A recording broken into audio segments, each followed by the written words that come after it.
Okay, Leo and I are gonna demonstrate how to do toenails real quick because I don't know if I've shown you that or not. I'll have to go back and check. What you do is definitely on a pink toenail dog, it's easier to see right where you need to cut. He has his quick ends right about there. I don't know if you can see that on the camera or not, but it's pretty easy to see in person. So what you want to do is you want to stay behind that.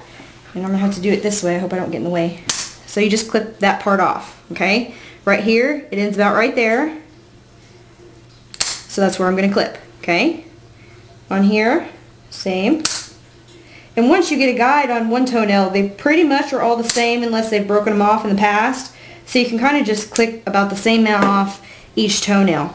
Now, this is a Dremel, just a regular old Dremel that you can get from Lowe's. And, okay, you can put your foot down for a minute.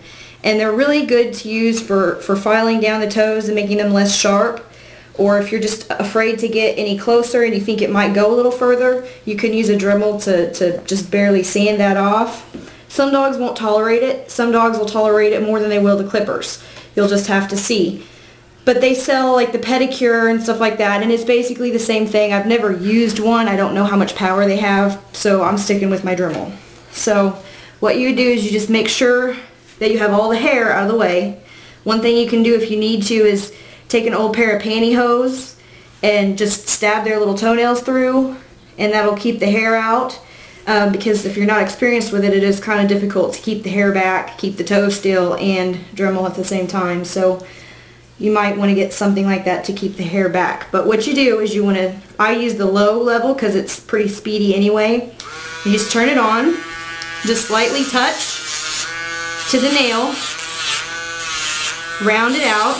You want to keep an eye underneath. When you get to the pink, you want to stop. You don't want to go any further than the pink. And I clipped pretty close to the pink, so I don't need to take much off. I'm basically just smoothing his toenails out so they're not quite so sharp. He likes to jump up on me sometimes and it hurts. Okay. Alright. So that's basically how you do that. And you want to keep the hair out of the way because this will wrap the hair up real easy, and this will stop turning, but it will have a good hold of your dog's hair, and it hurts. They cry, and their ears will get caught in it, so you want to keep the ears back. Anything that can get caught in it, you know, you just want to be safe. So that just gets his toenails nice and rounded and a little shorter than they were before. So that's how you do a toenail trim and file. Thanks for watching.